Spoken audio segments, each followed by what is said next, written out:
Hello hi welcome to your home education. आप सभी का होम एजुकेशन में स्वागत है। आज हम आपके लिए लाए हैं बहुत इंपॉर्टेंट क्वेश्चन। ऐसे क्वेश्चन रहेंगे जो आपको हर एग्जाम में यहाँ से क्वेश्चन मिल जाएंगे। देखो, एक ही क्वेश्चन की आपकी हार और जीत होती है। एक ही क्वेश्चन से आपको सिलेक्शन मिलती है और एक ही क्वेश्चन से आप सिलेक्शन से बाहर हो जाते हैं। तो आपको पता नहीं होता है ना कि हमें कहाँ से पढ़ना चाहिए, कहाँ से नहीं पढ़ना चाहिए। तो आपको जहाँ से भी मिलती है, जिस टॉपिक से, जिस क्लास से, जिस चैनल पर मिलता है, तो वहाँ से पढ़ना चाहिए। चाहे गिनती में कम ही क्वेश्चन हो, 10 ही क्वेश्चन हो, लेकिन पता नहीं होता ना कि कौन से क्वेश्चन कहाँ से आ जाए। तो ठीक है, तो आप अगर मेरे चैनल पे आए हो तो इतने अच्छी इंपॉर्टेंट क्वेश्चन है यहाँ पे कि आपको यहाँ पे मतलब एक ना एक क्वेश्चन तो आ ही जाएगा। तो चलिए क्लास को शुरू करते हैं बिना देरी के। अगर आप मेरे चैनल पे नए हो तो प्लीज़ चैनल को सब्सक्राइब कर दीजिएगा, साथ में बेल आइकन को भी प्रेस कर दीजिए। चलिए हम क्लास को शुरू करते हैं।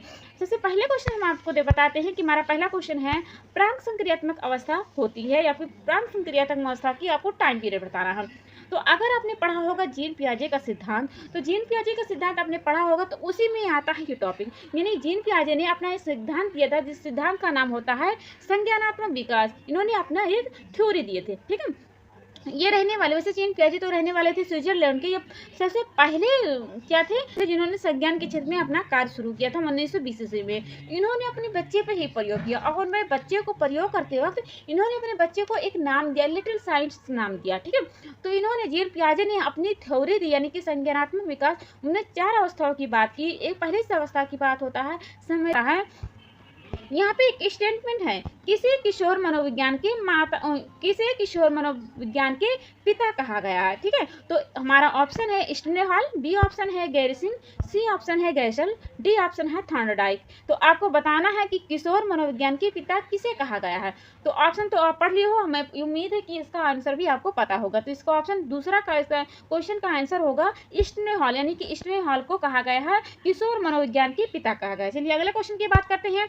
अगला क्वेश्चन हमारा है, भाषा के सापेक्ष प्राक कल्पना किसने प्रतिपादित की। ठीक है, ऑप्शन हमारा है पियाजे, बी ऑप्शन है यूंग, सी ऑप्शन है वाइगोस्की, डी ऑप्शन है वार्फ है। तो इसका आपको आंसर बताना है। तीसरा का इसमें आंसर क्या होगा, तो तीसरा का आंसर होगा वार्फ, यानी कि डी ऑप्शन आपका सही होगा। चलिए अगले क्वेश्चन की बात भी, पीछे आपने पढ़ा था पहला वाला क्वेश्चन, तो उसमें आपको क्या पूछा गया था, आपको यही पूछा गया था कि प्राक संक्रियात्मक अवस्था किसे कहा जाता है। ठीक है, यानी कि पूर्व संक्रियात्मक अवस्था का टाइम पीरियड पूछा गया। इसमें भी पूछा गया है वही, लेकिन नाम का हेरफेर। तो पहले वाले क्वेश्चन में भी नाम का हेरफेर था, पूर्व था, पूर्व पढ़ते हो आप, लेकिन प्राक लिखा हुआ था। तो वैसे भी यहाँ पे लास्ट वाले यानी कि चौथा क्वेश्चन हमारा कहता है मूर्त संक्रियात्मक अवस्था का टाइम पीरियड। तो आपने पढ़ा होगा जीन पियाजे का सिद्धांत, तो उसमें नाम पढ़ा होगा संवेदी पेशी अवस्था। संवेदी पेशी अवस्था को एक नाम और कहा जाता है, उसे कहा जाता है इंद्रिय जनिक गामक अवस्था कहा जाता है। लेकिन पूर्व संक्रियात्मक अवस्था में कहीं कहीं पढ़ते हो आप, लिखा होता है प्राक संक्रियात्मक अवस्था लिखा होता है। आप पढ़ते हो स्थूल संक्रियात्मक अवस्था, तो स्थूल संक्रियात्मक अवस्था को मूर्त संक्रियात्मक अवस्था भी कहा जाता है, जिसका टाइम पीरियड होता है 7 से लेकर के 11 वर्ष का होता है। ठीक है, यानी कि देखो, भले ही आपको, अगर आप इंग्लिश याद किए हो तो आपको नाम में नहीं कंफ्यूजन होगा, लेकिन आप हिंदी में पढ़ रहे हो तो नाम में कंफ्यूजन होगा। तो जो मूर्त संक्रियात्मक अवस्था होता है उसे एक और नाम से जाना जाता है स्थूल संक्रियात्मक अवस्था होता है। लेकिन आप लास्ट वाला पढ़ते हो औपचारिक संक्रियात्मक, तो उसे एक और नाम से जाना जाता है अमूर्त संक्रियात्मक अवस्था। ठीक है, तो मूर्त संक्रियात्मक अवस्था या फिर कहे स्थूल संक्रियात्मक अवस्था, इसके टाइम पीरियड होता है, अभी हमने पीछे आपको बताया था, 7 वर्ष से लेकर के 11 वर्ष का टाइम पीरियड इसका माना जाता है। जहाँ पे यह देखो लिखा हुआ 7 से लेकर के 11, यानी कि होता चौथा का क्वेश्चन का हमारा सी ऑप्शन आपका सही हो जाता है। चलिए अगले क्वेश्चन की बात किया जाए। यहाँ पे देखिएगा लिखा है, किसने यह मत दिया कि भाषा विचार की अंतः वस्तु का निर्धारण करती है। ऑप्शन हमारा है, ए ऑप्शन है फ्रायड, बी ऑप्शन है उन, सी ऑप्शन है पियाजे, डी ऑप्शन है वार्फ। यानी कि हमारा पांचवा क्वेश्चन हमारा यह कहता है कि यह मत है कि भाषा विचार की अंतः वस्तुओं का निर्धारण करती है। तो ऑप्शन का आपको क्या बताना, यानी कि सही ऑप्शन आपको बताना, तो आप सही ऑप्शन क्या बताएंगे। तो ये सही ऑप्शन होगा डी ऑप्शन, यानी कि वार्फ यहाँ पे सही हो जाएगा। चलिए अगले क्वेश्चन के देखते हैं। अगला क्वेश्चन हमारा बात होता है, एक पूर्व विद्यालय बालक कहता है सूर्य आज उदास है, बालक निम्नलिखित में से किस संप्रत्यय का अभिव्यक्त करता है। यानी कि सूर्य जो होता है आज उदास है, बालक ये कहता है। ठीक है, तो उसके हिसाब से वो किस प्रकार की अभिव्यक्ति को कह रहा है। तो ऑप्शन हमारा पहले देख लेते हैं। ए ऑप्शन है संजीव चिंतन, बी ऑप्शन है केंद्रीयता, सी ऑप्शन है पारंपरिकता, डी ऑप्शन होता है वस्तु अस्थायित्व होता है। ठीक है। तो सूर्य क्या है, उदास, एक मतलब कि कोई देखो सजीव व्यक्त होगा या फिर सजीव चीजें होगी तभी तो वो उदास हो सकती है, निर्जीव होगी तो वो चीजें क्या होती है, नहीं उदास होगी, वो तो कुछ ना अपनी कोई भी रिएक्शन नहीं दिखा सकता है। तो यहाँ पे जो बालक है वो सूर्य को क्या कह रहा है, सजीव मानना, सजीव मान के क्या कह रहा है, सूर्य क्या है, आज उदास है। तो यह क्या हो जाएगा, ये ऑप्शन आपका सही हो जाएगा, यानी कि सूर्य क्या है, सजीव चिंतन कर रहा है। ठीक है, सजीव चिंतन करते हुए आज उदास हुआ है, यानी कि हमारा छठवां क्वेश्चन का ए ऑप्शन सही हो जाएगा। चलिए अगले क्वेश्चन के देखते हैं। अगले क्वेश्चन के यहाँ देखते हैं, तो निम्न में से किसका संबंध मूल दृढ़ता एवं मूल शत्रुता के संपर्क से है। तो ऑप्शन हमारा है कॉनरेड लॉरेंस, बी ऑप्शन है क्लार्क हल, सी ऑप्शन है कैरन हार्नी, डी ऑप्शन है सी जी यूं होता। यानी कि हमारा सातवां क्वेश्चन यहाँ पे कहता है कि किसका संबंध होता है जो मूल दृढ़ता एवं मूल शत्रुता के संपर्क से है। तो ऑप्शन के हिसाब से आपको यहाँ पे बताना है कि ऑप्शन के क्या होगा इसका करेक्ट आंसर। तो इसका करेक्ट आंसर होगा हमारा कैरन हार्डी, यानी कि सी ऑप्शन, सातवां का सी ऑप्शन राइट हो जाएगा। चलिए अगले क्वेश्चन की बात किया जाए। अगला क्वेश्चन हमारा है, बच्चे का किस प्रकार का विकास विद्यालय और शिक्षक द्वारा प्रभावित होता है। यानी कि कोई बच्चा है वह किस प्रकार के विद्यालय और शिक्षक से प्रभावित होता है, यानी विद्यालय से भी और शिक्षक से भी किस प्रकार से प्रभावित होता है, यानी अट्रैक्टिव होता है। तो आठवां का क्वेश्चन यहाँ पे आपको बताना है कि मानसिक से होता है या फिर सामाजिक से होता है या फिर सामवेगात्मक से होता है या फिर ये सभी होता है। तो आठवां का क्वेश्चन हमारा होता है, बालक जो होता है विद्यालय में जाता है तो अपने विद्यालय और शिक्षक से इन सभी क्षेत्रों में होकर क्या होता है, प्रभावित होता है, यानी कि मानसिक रूप से होता है, सामाजिक से होता है, इमोशन भी संवेगात्मक रूप से भी होता है, यानी कि ऑप्शन हमारा सभी हो जाएगा। चलिए लास्ट क्वेश्चन पे चलते, अगले क्वेश्चन पे चलते हैं। अगला क्वेश्चन हमारा है, किसने मूलभूत विश्वास बनाम अविश्वास को विकास का प्रथम अवस्था के रूप में प्रस्तावित किया। ऑप्शन हमारा देख लीजिए, ऑप्शन ये है फ्रायड, बी ऑप्शन है पियाजे, सी ऑप्शन है फ्रॉम, डी ऑप्शन हमारा है एरिक्सन। अगर आपको याद हो मनोसामाजिक सिद्धांत, तो मनोसामाजिक सिद्धांत का नाम किसका आता है, इरिक रिक्सन आता है, यानी कि इरिक रिक्सन ने अपना एक सिद्धांत दिया था मनोसामाजिक सिद्धांत। इरिक रिक्सन कौन थे, ये नो फ्रायडवादी थे, यानी कि फ्रायडवादी में से एक नो फ्रायडवादी थे। इन्होंने भी अपनी एक थ्योरी दी थी मनोसामाजिक सिद्धांत में। तो उन्होंने अपना क्या दिया था, मनोसामाजिक सिद्धांत में 3 प्रकार की बातों की बात की थी, यानी कि 3 बातें उसमें रखी थी। पहली बात रखी थी उन्होंने व्यक्तिगत यानी पर्सनल बातें रखी थी, उसके बाद में सामवेगात्मक यानी कि इमोशन बातें रखी थी, उसमें सामाजिक होता है यानी कि सोशल माने यानी कि सोशल डेवलपमेंट की बात, यानी कि अपने सिद्धांत में इन्होंने 3 मत को रखा था, व्यक्तिगत, सामूहिक और सामाजिक। इन्होंने यानी कि इरिक रिक्सन ने अपनी एक बुक लिखी थी, उस बुक का नाम होता है चाइल्डहुड एंड सोसाइटी, यानी 1963 में ये बुक लिखी हुई थी।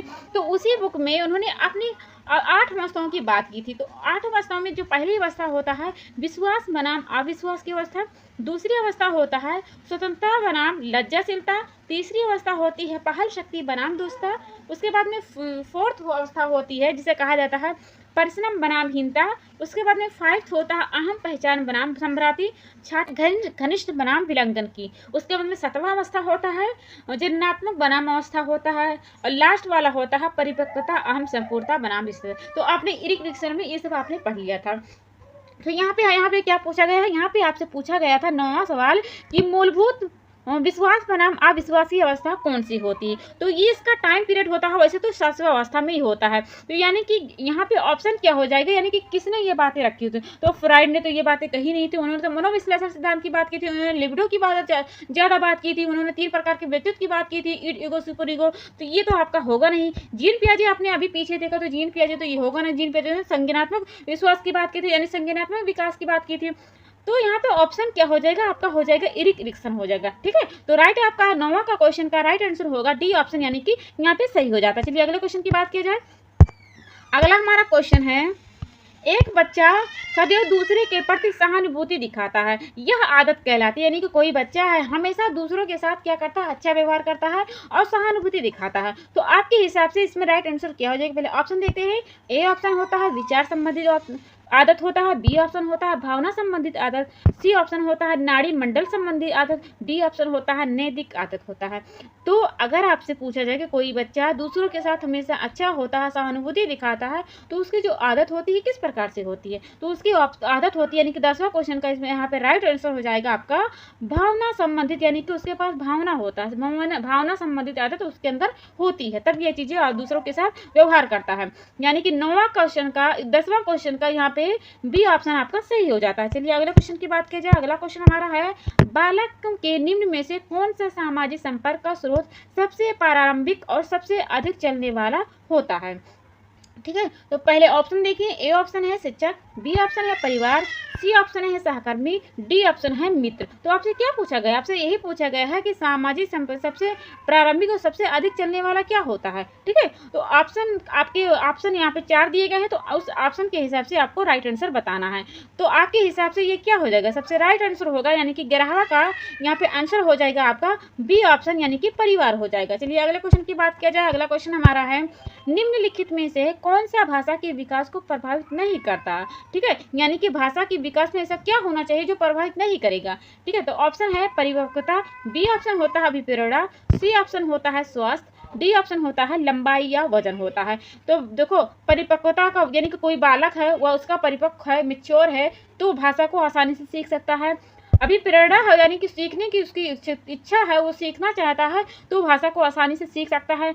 उसका हेल्थ सही है, उसका स्वास्थ्य सही है, तो वो भाषा को सीख सकता है। लेकिन लंबाई और वजन से कोई बात नहीं, यानी कि अब उसका उम्र हो गया, वो 25 साल का, 20 साल का, भले उसकी हाइट नहीं बढ़ रही है, लेकिन उसके अंदर परिपक्वता तो आ गई, वो चीज़ों को सीख तो सकता है। और यहाँ पे वजन की भी बात नहीं हो सकती है। ठीक, बच्चा जो है या फिर कोई भी व्यक्ति अगर हेल्थी है, स्वस्थ है, वजन का यहाँ पे लेना देना नहीं है इस ऑप्शन के हिसाब से। तो इसका राइट आंसर हो जाएगा बराबर का डी ऑप्शन आपका सही हो जाता है। ठीक है, यानी कि डी ऑप्शन आपका राइट हो जाता है, यहाँ पे लंबाई और वजन हो जाएगा। चलिए अगले क्वेश्चन की बात की जाए। अगला क्वेश्चन हमारा है कोहलबर्ग के सिद्धांत के ऊपर। तो कोहलबर्ग के सिद्धांत के अनुसार कौन सी अवस्था पर एक व्यक्ति का निर्माण दूसरे की अनुमोदन, पारिवारिक कक्षाओं, पारंपरिक मूल्यों एवं समाज के नियमों पर आधारित होता है? हमारा ऑप्शन पहला है पूर्व पारंपरिक, बी ऑप्शन होता है पारंपरिक, सी ऑप्शन होता है पश्च पारंपरिक, डी ऑप्शन होता है पूर्व पश्च पारंपरिक होता है। तो आपको इसका राइट आंसर बताना है। सबसे पहले हम आपको बताते हैं कि कोहलबर्ग के सिद्धांत का नाम क्या होता है। तो कोहलबर्ग के सिद्धांत का नाम होता है नैतिक विकास का सिद्धांत। आपने पढ़ा होगा, मोरल डेवलपमेंट जिसका नाम होता है। ठीक है, नैतिक विकास का सिद्धांत उन्होंने दिया था कोहलबर्ग ने। तो कोहलबर्ग ने अपने 6 प्रकार की स्टेज की बात की थी। पहले स्टेज को कहा जाता है पूर्व परागत अवस्था होता है। इसमें भी 2 अवस्थाएं होती हैं, यानी कि 2 स्टेज होता है। उसके बाद में आता है दूसरा हमारा होता है परंपरागत अवस्था, इसके भी 2 अवस्थाओं की बात होती है। तीसरा होता है उत्तर परंपरागत अवस्था, जो 13 साल से ऊपर की होती है। तो आपने देखा होगा पूर्व परागत अवस्था, तो इसमें जो बच्चा होता है ना, वो बच्चा बहुत छोटा होता है, यानी कि इस अवस्था में बालक, उसके अंदर नैतिक विकास बहुत ही कम होती है, यानी कि ना के बराबर होती है, सही गलत का पहचान नहीं कर पाता है। उसके बाद में परंपरागत अवस्था होती है, तो इसमें क्या होता है, गुड बॉय बैड बॉय का कॉन्सेप्ट आ जाता है, यानी कि बच्चे को आप अच्छे सिखाओगे तो अच्छा पालन करेगा, बुरा सिखाओगे तो बुरा बन जाएगा। उसके बाद में जो उत्तर परंपरागत अवस्था होता है, तो उसमें बच्चा क्या हो जाता है, परिपक्व, यानी कि जो परंपरागत अवस्था में जो उसने सीखा है ना, वो यहाँ पे आकर के मेच्योरिटी आ जाती है, वो चीज़ें को अच्छी बेहतर ढंग से करता है। अगर आपने बुरा इंसान बनाया है, तो वही आकर के उत्तर परंपरागत अवस्था में 13 से ऊपर में जाकर के वही मैच्योर हो जाता है। अगर आपने सही बनाया तो सही होगा, गलत बनाया हो तो गलत होगा। तो यहाँ पे आपसे पूछा ये गया है कि किस अवस्था में एक व्यक्ति निर्णय दूसरे के अनुमोदन, पारिवारिक कक्षाओं, पारिवारिक मूल्यों एवं समाज के नियमों पर आधारित होता है, यानी कि कोई अच्छा, यहाँ पे अच्छी बातें कही गई है। ठीक है, तो ऑप्शन के हिसाब से, यानी कि 13वां क्वेश्चन का यहाँ पे राइट आंसर हो जाएगा पारंपरिक हो जाएगा, यानी कि परंपरागत अवस्था आपने पढ़ा होगा ना, तो ये वाला ऑप्शन आपका हो जाएगा, यानी कि बी ऑप्शन आपका सही हो जाएगा। चलिए अगले क्वेश्चन की बात की जाए। अगला क्वेश्चन हमारा होता है बालक की भाषा विकास के मुख्य योगदान कौन वाली संस्था है? ठीक है, यानी कि बालक की भाषा के विकास में मुख्य योगदान देने वाली संस्था कौन सी है? ये ऑप्शन हमारा है परिवार, बी ऑप्शन है हमारा विद्यालय, सी ऑप्शन है हमारा जन संचार माध्यम, और डी ऑप्शन होता है पत्र पत्रिकाएं होती हैं। ठीक है, तो कोई बालक है उसका भाषा विकास होता है, सबसे पहले भाषा विकास होता है उसके परिवार के द्वारा ही होता है, यानी कि उसके परिवार ही वाले अच्छे बुरे का बात सिखाते हैं। तो यहाँ पे ऑप्शन हो जाएगा आपका, देखो वही परिवार वाला जो कॉन्सेप्ट आता है, ये घुमा घुमा के आपसे पूछ ले सकता है कि पहली पाठशाला क्या होता है, सबसे पहले ज्ञान सिखाने वाली क्या हो सकती है, आपसे कुछ भी घुमा घुमा के पूछ ले सकता है। तो वही यहाँ पे पूछा गया है कि बालक की भाषा के विकास सबसे पहले मुख्य योगदान कौन वाला होता है? तो परिवार ही होता है, यानी कि ये ऑप्शन आपका सही हो जाएगा, यानी कि 14वां का ये ऑप्शन सही हो जाएगा। चलिए अगले क्वेश्चन की बात की जाए। अगला क्वेश्चन हमारा है निम्नलिखित में से संज्ञानात्मक प्रक्रिया है। ठीक है, यानी कि संज्ञानात्मक प्रक्रिया आपके हिसाब से क्या हो सकती है? ऑप्शन हमारा है ये खेलना, बी ऑप्शन है प्रतिवृत्ति क्रियाएं, सी ऑप्शन होता है चिंतन, डी ऑप्शन होता है आपका दौड़ना होता है। तो संज्ञान हमेशा किससे होता है? संज्ञान हमेशा चिंता से होता है। संज्ञान मतलब क्या? ज्ञान, ठीक है। मतलब अगर छोटे शब्दों में कहा जाए तो संज्ञान मतलब होता है ज्ञान। तो ज्ञान आपको कैसे हो जाएगा? ज्ञान आपको चिंतन से आएगा। आप कोई चीज़ें तर्क करोगे, तर्कड़ा करोगे, ठीक है, तभी आपको आएगा। तो यहाँ पे 15 क्वेश्चन का यहाँ पे राइट ऑप्शन हो जाएगा सी ऑप्शन आपका सही हो जाएगा। चलिए अगले क्वेश्चन पे देखते हैं। अगला क्वेश्चन हमारा है कौन सी आयु समूह के लिए एरिक्सन ने विकास की 8 अवस्थाओं की प्रस्तावित किया है? ठीक है, तो ऑप्शन पहले देख लीजिए, जन्म से मृत्यु तक, बी ऑप्शन होता है जन्म से बाल्यावस्था तक, और सी ऑप्शन है जन्म से किशोरावस्था तक, डी ऑप्शन होता है जन्म से युवावस्था तक होता है। तो 16वां क्वेश्चन के यहाँ पे राइट आंसर बताना है कि एरिक्सन ने अपनी 8 अवस्थाओं की बात की है ना, विश्वास बनाम अविश्वास आपने पढ़ा होगा, हाँ इसे पढ़ा होगा, तो उसी में आपने ये चीज़ें पढ़ी होगी। तो यहाँ पे ऑप्शन के हिसाब से 16वां का क्वेश्चन का आंसर हो जाएगा जन्म से लेकर के मृत्यु तक यहाँ पे बात की, यानी कि जन्म से लेकर के मृत्यु तक इन्होंने अपनी 8 अवस्थाओं में इन्होंने बांटा हुआ, ठीक है, शेष अवस्था से लेकर के लास्ट वाली अवस्था होती जब तक। चलिए अगले क्वेश्चन यहाँ पे 16वां का क्वेश्चन का आंसर हो जाएगा आपका ये ऑप्शन आपका सही हो जाएगा। चलिए अगले क्वेश्चन पे देखते हैं।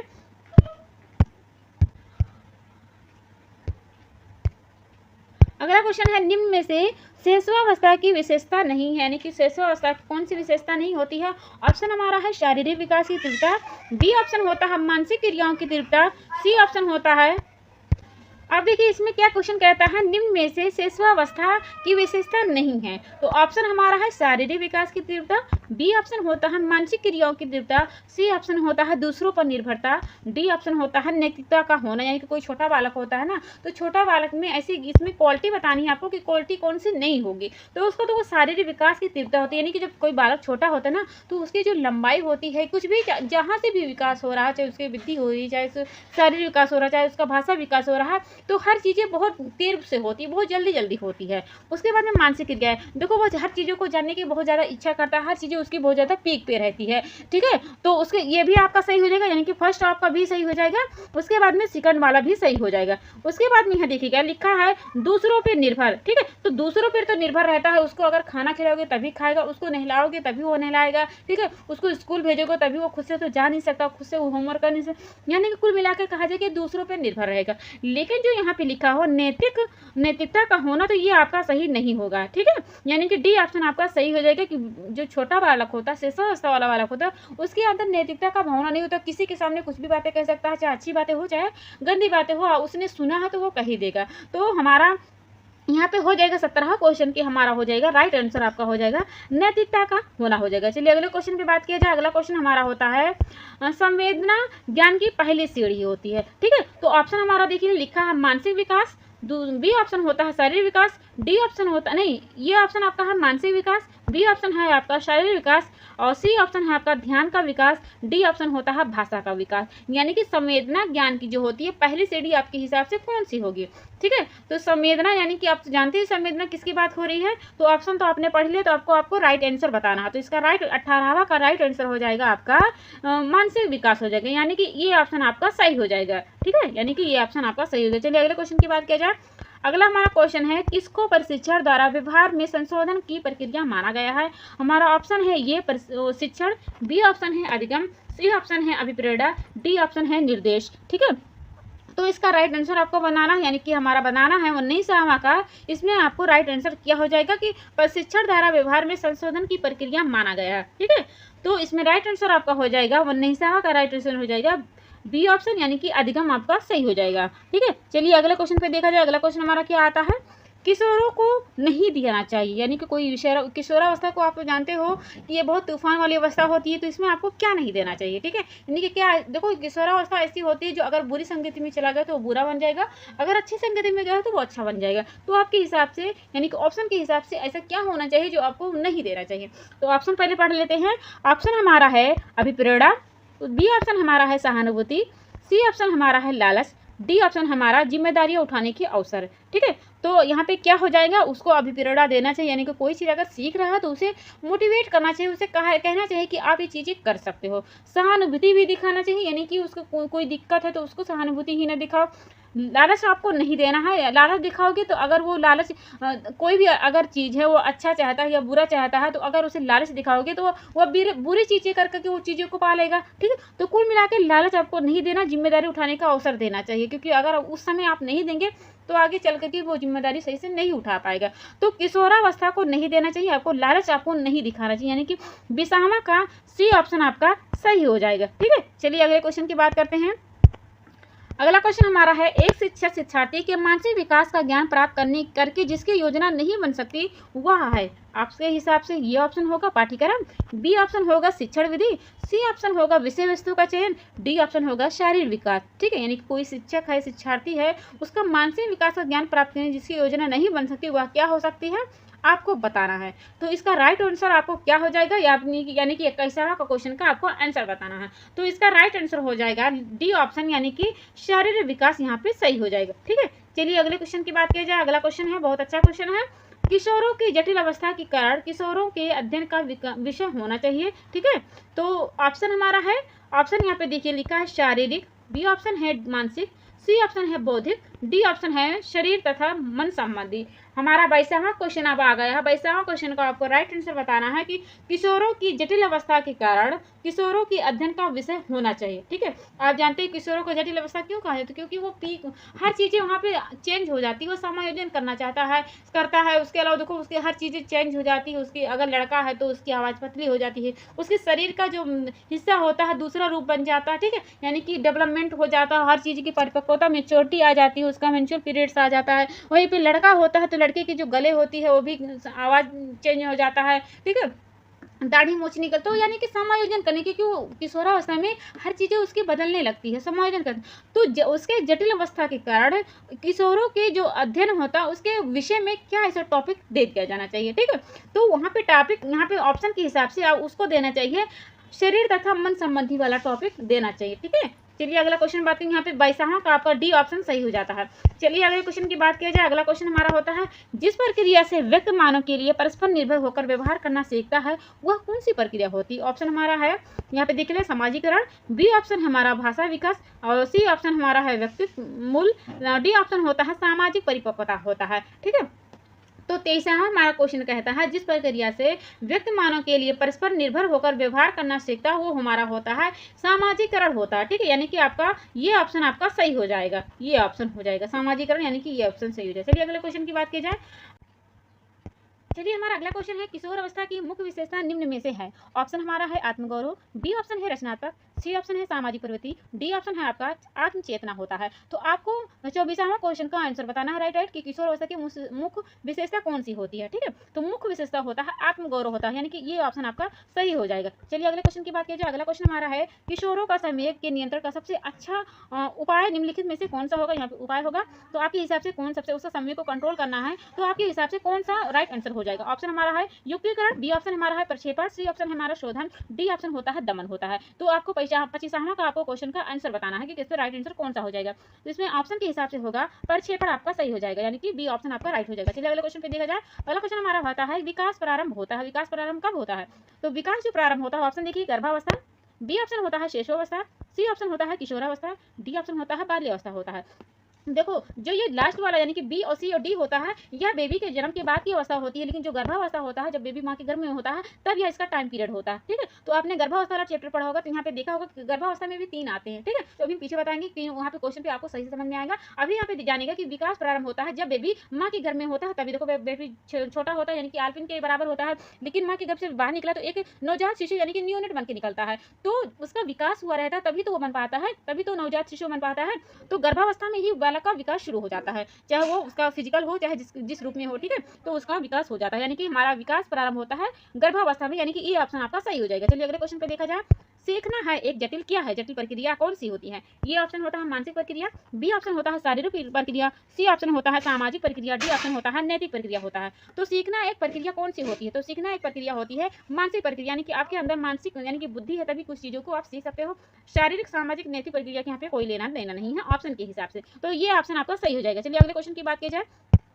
बालक बालिकाओं को सर्वाधिक समायोजन करना पड़ता है। तो बालक बालिकाओं के सबसे ज़्यादा समायोजन करना पड़ता है। हमने अभी पीछे आपको बताया कि बालक किशोरावस्था में होता है, तो उसके अंदर क्या हो जाता है, बहुत सारा चेंजिंग होता है। लड़की होती है तो उसके कुछ और चेंज होते हैं, लड़का होता है तो कुछ और चेंज होता है। तो आपने पढ़ा होगा बाल्यावस्था और किशोरावस्था में एक बात आता है, प्यूबर्टी कहे जाते हैं।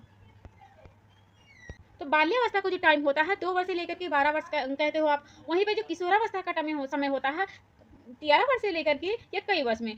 तो जो हमने अभी क्या बताया, बाल्यावस्था का टाइम पीरियड कितना होता है, 2 वर्ष से लेकर के 12 वर्ष, और किशोर में क्या होता है हमने 13 वर्ष से लेकर के, तो बीच में कुछ तो अंतर आया अब ना, कुछ वर्ष बच गए ना। तो वही जो एज होता है यानी कि 12 वर्ष से लेकर के जो 14 वर्ष का समय होता है उसे कहा जाता है वय संधि, या फिर कह सकते हो प्यूबर्टी। इसी में यानी कि वय संधि में ही बहुत सारे आपको चेंजिंग देखने को मिलता है, लड़की की और लड़कों में बहुत ज्यादा चेंजिंग देखने को आपको मिलता है, ठीक है, वय वाली संधि में। तो यहाँ पे क्या पूछा गया है आपको, बालक बालिकाओं को सबसे ज्यादा सर्वाधिक समायोजन करना पड़ता है वय संधि यानी कि प्यूबर्टी वाली एज में करना पड़ता है। आंसर आपका हो जाएगा प्यूबर्टी यानी कि वय संधि आपका सही हो जाएगा, यानी कि ये ऑप्शन आपका सही हो जाता है, ठीक है। चलिए अगले क्वेश्चन पे बात किया जाए। अगला क्वेश्चन हमारा देखते हैं क्या लिखा हुआ है। कॉट्स जी गैरिसन के ने किस विधि का अध्ययन किया था। ऑप्शन हमारा है क्षैतिजीय विधि, बी ऑप्शन होता है लंबात्मक विधि, सी ऑप्शन होता है सांख्यिकी विधि, डी ऑप्शन होता है प्रयोगात्मक विधि होता है, ठीक है। तो आपको इसका राइट आंसर बताना है कि इसमें राइट आंसर आपका क्या हो जाएगा। 29 क्वेश्चन के पास आ गए, यानी कि 29वां क्वेश्चन हमारा चल रहा है। तो 29वां क्वेश्चन का आपको राइट आंसर बनाना है कि राइट आंसर इसका क्या होगा। तो इसका राइट आंसर होगा बी ऑप्शन यानी कि लंबात्मक विधि होगा, ठीक है। हमने जितने सारे सिद्धांत यहाँ पे लिखे हुए हैं, जितने सारे हमने टॉपिक लिखे हो, उस टॉपिक को हमने पढ़ा दिया है। आप मेरे चैनल पे जाकर के वो क्लास देख सकते हो। चलिए अगले क्लास अगला हमारा देखते हैं। अगला हमारा क्या टॉपिक है, मिथ्या परिपक्वता का काल कहा जाता है, किसे कहा जाता है। ऑप्शन हमारा होता है शैशवावस्था, उसके बाद में हमारा होता है बी ऑप्शन होता है बाल्यावस्था होता है, सी ऑप्शन होता है हमारा किशोरावस्था होता है, डी ऑप्शन हमारा होता है पूर्णावस्था होता है। तो आपको अब बताना है कि हमारा क्वेश्चन कौन सा, हमारा तीसरा हमारा क्वेश्चन है कि मिथ्या परिपक्वता का अवस्था किसे कहा गया है। आपके हिसाब से मिथ्या परिपक्वता किसे कह सकते हो आप, ठीक है। तो हमारा ऑप्शन आप तो देख ही सके हो कि क्या होता है शैशवावस्था, बी ऑप्शन हमारा होता है बाल्यावस्था, सी ऑप्शन हमारा होता है किशोरावस्था, डी ऑप्शन होता है हमारा पूर्णावस्था होता है। तो इसका राइट आंसर हो जाएगा आपका बाल्यावस्था, यानी कि बाल्यावस्था को क्या कहा गया है, मिथ्या परिपक्वता का अवस्था कहा गया। वैसे बाल्यावस्था को बहुत सारे नामों से मतलब विशेषताएं इसके होती हैं। आप इसे स्कूल एज की यानी कि प्रारंभिक स्कूल की आयु भी कह सकते हो, इसको चुस्ती की आयु भी कह सकते हो, इसे गंदी आयु भी कहा जाता है, इसे सारस की अवस्था भी कहा जाता है, समूह आयु की अवस्था कहा जाता है। बहुत सारे नाम उसकी विशेषताओं में आपने पढ़ा होगा, ठीक है। तो आप यहाँ पे राइट आंसर यहाँ पे हो जाएगा बाल्यावस्था, यानी कि बी ऑप्शन आपका सही हो जाएगा। चलिए अगले क्वेश्चन पे बात करते हैं। अगला क्वेश्चन हमारा है, एक बालक पड़ोसी के घर में अपनी माँ की गोद में खेलता हुआ सो जाता है। उसकी मां के द्वारा उसकी पड़ोसी के यहाँ बिस्तर पर सुलाते ही वह रोना प्रारंभ कर देता है। आपके अनुसार बालक की आयु होगी, देखो बालक यहाँ पे ऑप्शन क्या दिया, उसके अंदर नैतिक विकास बहुत कम है, उसे नहीं पता है कि यहाँ पे क्यों सुला दी है, उसे नहीं पता है ना, उसके अंदर नैतिक विकास का बहुत कम विकास हुआ। तो ऑप्शन पहले देख लेते हैं। ऑप्शन हमारे यहाँ पे क्या हो जाएगा, ये ऑप्शन है 24 माह, बी ऑप्शन होता है 12 माह, सी ऑप्शन होता है 10 माह और डी ऑप्शन होता है 18 माह। तो ऑप्शन के हिसाब से होगा 10 माह, ठीक है, यानी कि 10 माह के अंदर उसके अंदर कुछ भी नैतिक विकास नहीं है, वह जिस बिस्तर पे जिस जगह पे सोया वो वही सो पाएगा, ठीक है। तो अगर उसके अंदर नैतिक विकास का सूझबूझ होती है तो उसे जहाँ भी लिटाते हैं तो उसे पता होता ना कि अभी परिस्थिति के अनुसार हमें यहाँ लिटाई है, उसके बाद में हम घर ही जाएंगे, ठीक है। तो ऑप्शन के हिसाब से आपका सी ऑप्शन सही हो जाएगा, यानी कि 10 माह में ये चीजें हो सकती हैं। चलिए अगले क्वेश्चन की बात करते हैं। अगला क्वेश्चन हमारा है, सीखने का आदर्श काल माना गया है, यानी कि किस अवस्था में सीखने का जो काल होता है उसे आदर्श माना गया है। ऑप्शन हमारा है ये ऑप्शन शैशवावस्था, बी ऑप्शन होता है बाल्यावस्था, सी ऑप्शन होता है किशोरावस्था, डी ऑप्शन होता है प्रौढ़ावस्था होता है। तो इसका टाइम पीरियड आपको बताना है, आपको 32वां का आंसर बताना है कि क्या होगा। तो जो शैशवावस्था वाला होता है उस काल में बालक को जो सिखाओगे ना बहुत अच्छे से सीखेगा, बहुत लगन से सीखेगा, ठीक है। कुछ भी आप सिखाओगे तो बहुत ध्यान पूर्वक देखेगा। वहीं पे बाल्यावस्था तो उसे सिखाओगे तो इधर उधर खेलने में व्यस्त रहेगा, लेकिन शैशवावस्था में जो बालक होगा ना तो बहुत आसानी से आप उसे सिखा सकते हो, बहुत अच्छे से आपको निहार के आपको बाकी बातों को सुनेगा। तो शैशवावस्था इसका राइट आंसर हो जाएगा 32 वाला का ए ऑप्शन। चलिए अगले क्वेश्चन की बात किया जाए। अगला क्वेश्चन हमारा है, बालक जमीन पर से अपनी पसंद की वस्तु उठा लेता है, आपके अनुसार उस बालक की आयु क्या होगी, ठीक है। यानी कि कोई भी बालक है जमीन पे कोई सामान पड़ा है, उसको वो चीजें बहुत ज्यादा पसंद है, कोई गुड़िया है, कोई बॉल है, कुछ भी है, तो वो चीजें को उठा लेते, तो आपके अनुसार वह कौन सी अवस्था में ये चीजें कर सकता है। ये टॉपिक भी हमने आपको पढ़ा दिया, आप अगर देखना चाहते हो तो हमारे चैनल पे वो क्लास हमने डाल दी है, ठीक है। तो ऑप्शन पहले देख लेते हैं। ये ऑप्शन है 12 से 13 माह, बी ऑप्शन है 5 से 6 माह, सी ऑप्शन होता है 3 से 4 माह, डी ऑप्शन होता है 8 से 9 माह होता है। तो आपके हिसाब से इसका राइट आंसर क्या हो जाएगा, तो यहाँ पे हो जाएगा आपका 35 क्वेश्चन का राइट आंसर हो जाएगा 8 से 9 माह में ये चीजें, यानी कि वह चीजों को जान जाएगा कि हमारी पसंद है। देखो 5 से 6 माह में तो बेचारा सही से बैठ ही नहीं पाएगा, ठीक है, 5 से 6 में तो कहते ही नहीं बैठ पाएगा, 3-4 में तो क्या होगा वो लेटा ही रहेगा, 8-9 माह में बच्चा बैठने लगता है, ठीक है, वो चीजों को समझने लगता है कि हमारी माँ है या फिर कोई गुड़िया है तो पसंद कर, मतलब समझ जाता है कि ये हमारी चीज है। देखो उसके सामने उसका कोई प्रिय चीज हो, आप उसे छीनने लगो या फिर माँ ही मैं से कहते कि ये मेरी माँ, तो वो बार क्या करने लगता है, रोने लगता है, उसको समझ में आ जाता है कि ये हमारी पसंद की चीज़ें कोई और ले रहा है, तो 8-9 माह में ये चीज़ें आ जाती है कि वो चीज़ों को पसंद कर सकता है, यानी कि अपने गुड्डे को, अपने खिलौनों को पहचान सकता है। बाकी 12 माह 13 में तो वो आसानी से, यानी कि साल भर का हो जाएगा फिर, ठीक है। 12 माह में 13 माह में ये चीज़ें आपको राइट आंसर नहीं मानी जाएगी। आपका डी ऑप्शन आपका सही हो जाएगा। चलिए अगले क्वेश्चन की बात किया जाए। अगला है बीजावस्था किसे कहा जाता है। देखो बीजावस्था आपने पढ़ा होगा, हमने पढ़ाया था आपको गर्भावस्था वाला जब टाइम पढ़ाया था, तो वहाँ पे आपको हमने बताया था कि गर्भावस्था अवस्था में भी आपने पढ़ा होगा कि 3 प्रकार की अवस्थाएं होती हैं। पहली अवस्था होती है डिंबावस्था होती है, दूसरी अवस्था होती है भ्रूणावस्था होती है, तीसरी अवस्था होती है गर्भावस्था। ठीक, यानी गर्भावस्था में 3 अवस्थाओं की बात की। डिंबावस्था उस टाइम को कहा जाता है जब होता है, यानी कि डिंबावस्था को बहुत सारे नामों से जाना जाता है। उसे कहा जाता है जाइगोटिक कहा जाता है, बीजावस्था भी कहा जाता है, ओवम स्टेज भी कहा जाता है। तो इसे कहा क्या जाता है, तो जिस दिन शुक्राणु और जो डिंब होता है ना, इसके संभोग से गर्भ की जो स्थिति बनी है, तब से लेकर के दूसरा जो सप्ताह होता है उसके अंत तक यह टाइम पीरियड यानी कि डिंबावस्था का समय चलता है। उसके बाद में आता है भ्रूणावस्था। तो भ्रूणावस्था का यानी कि इम्ब्रो भी इसे कहा जाता है। तो भ्रूणावस्था का टाइम होता है कि जब बीज से भ्रूण बन जाता है, यानी कि टाइम पीरियड अगर पूछा जाए तो दूसरे सप्ताह से लेकर के जो 6 सप्ताह होती है ना, तब तक यह चलती है। ठीक है, तो जो ओवम वाला स्टेज हमने अभी आपको बताया नहीं है, 0 से 2 सप्ताह का जो समय बताया, उसमें जो बेबी का विकास होता है ना, बहुत तेजी से होता है। यानी कि 2 अगर 2 से 2 होगा, फिर 4 से 4 होगा, ठीक है, आलमीन के सिर के अनुसार होगा, लेकिन जो विकास होगा ना बहुत तेजी से होगा, यानी कि डबल होगा। अगर 4 है तो 4 होगा, 8 से 8 होगा, 9 से 9 होगा, ठीक है, बहुत ज़्यादा। तो इसमें ओवम वाले स्टेज में यानी कि बीजा वाले अवस्था में बेबी का जो विकास होगा ना, उसमें 2 रूप में होगा, यानी कि 2 परत बन जाती है। एक परत में प्लेसेंटा बन जाता है और दूसरा जो परत होता है आंतरिक परत, उसमें बेबी का विकास होता है। यानी कि 2 परत तो बन गया है, दूसरे एक परत में बेबी का विकास होगा, दूसरी अवस्था में दूसरे परत में जो प्लेसेंटा होता है, प्लेसेंटा क्या होता है, प्लेसेंटा ही बेबी का आहार नाल होता है, बेबी का जो भोजन होता है वहीं से उसको मिलता है। उसके बाद में हमने दूसरी अवस्था में क्या बताया था आपको, भ्रूणावस्था। तो भ्रूणावस्था में जो हमने ओवम वाला स्टेज बताया था कि बेबी का विकास बहुत तेजी से होता है, तो यहाँ पे आ लेता है सिर का, मतलब जो शरीर का आकार नहीं होता वो सब बनने लगता है। ठीक है, यानी कि जो आपकी बाहर की चीजें होती है, जैसे कि एक्टोड्रम आपने पढ़ा होगा, एंडोड्रम पढ़ा होगा, मेसोड्रम पढ़ा होगा। एक्टोड्रम में क्या होता है, उसमें जो त्वचा होती है, आपकी बाल होती है, नाखून होते हैं, ये सब बनने लगते हैं। एंडोड्रम यानी कि जो आंतरिक परत होती है, जैसे पाचन हो गया, फेफड़े हो गए, आपकी यकृत हो गया, यानी कि अंदर के जो अंग होते हैं वो बनने लगते हैं, वो विकास होने लगते हैं। उसके बाद मेसोडर्म आपने पढ़ा होगा, मध्य परत होती है, उसमें आपने देखा होगा जो मांसपेशियां होती हैं, रक्त परिवहन होता है,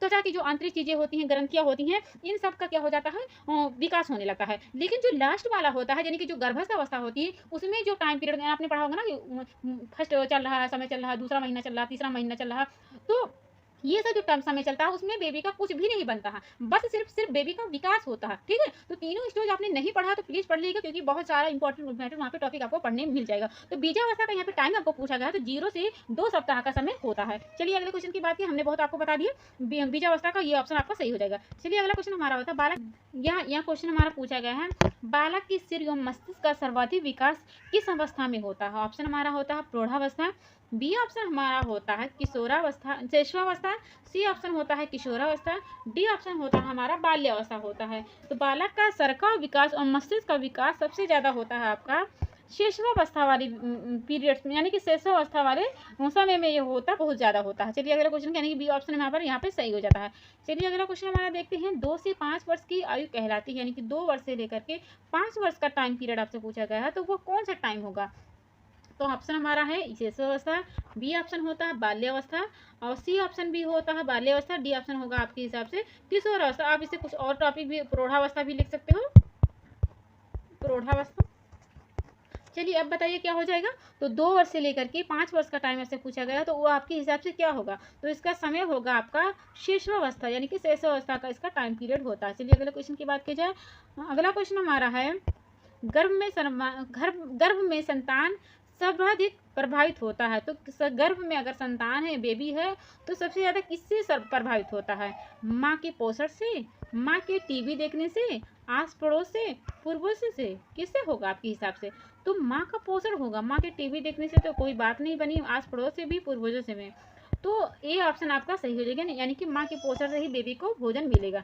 चलिए अगली बात करते हैं, खेल के मैदान में कौन सा विकास होता है। तो खेल के मैदान में सबसे ज़्यादा विकास क्या होगा, ऑप्शन देखिए, ऑप्शन हमारा होता है शारीरिक विकास, बी ऑप्शन होता है मानसिक विकास, सी ऑप्शन होता है सामाजिक, डी ऑप्शन होता है उपरोक्त में से सभी होगा। तो खेल के मैदान में आपका विकास जो होता है इन सभी का होता है, यानी कि आपके सामाजिक विकास भी होगा, आपका मानसिक विकास भी होगा, आपका सब सामाजिक यानी कि ओवरऑल सारा विकास होगा। क्वेश्चन है खेल के मैदान में कौन सा विकास होता है? तो खेल के मैदान में ऑप्शन है शारीरिक विकास होता है, या फिर मानसिक विकास बी ऑप्शन है, सी ऑप्शन है सामाजिक विकास, डी ऑप्शन है ऊपरी सभी। तो खेल के मैदान में आपका जो विकास होता है, तो विकास जो होता है शारीरिक विकास से भी होता है, आपका मानसिक विकास भी होता है, आपका सामाजिक, यानी कि डी ऑप्शन आपका सही होगा, उपरोक्त में से सभी हो जाएगा।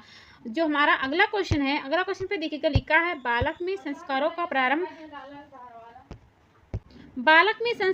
प्रारंभ कहाँ से होता है? तो बालक में संस्कारों का जो आरंभ होता है, ऑप्शन देखिए विद्यालय में होता है, बी ऑप्शन होता है परिवार, सी ऑप्शन होता है सिनेमाघर, डी ऑप्शन होता है खेल का मैदान। तो बालक के में संस्कारों का प्रारंभ होता है आपका परिवार से होता है, यानी कि बी ऑप्शन आपका राइट हो जाएगा। चलिए अगले क्वेश्चन की बात की जाए।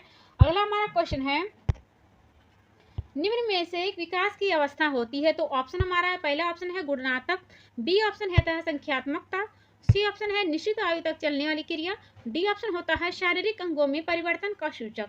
तो हमारा यहाँ पे हो जाएगा 40वां क्वेश्चन का आंसर हो जाएगा हमारा शरीर का जो विकास होता है, यानी कोई भी विकास हो रहा है, शारीरिक विकास, आपका मेंटल विकास, आपका फिजिकल, आपका जो भी इमोशन होता है, तो जो विकास होता है ना हमेशा गुणात्मक होता है, यानी कि गुणात्मक होता है। ठीक है, ये आपने विकास वाला चैप्टर पढ़ा होगा, तो वहाँ पे आपने जरूर पढ़ा होगा। चलिए अगले क्वेश्चन की बात की जाए।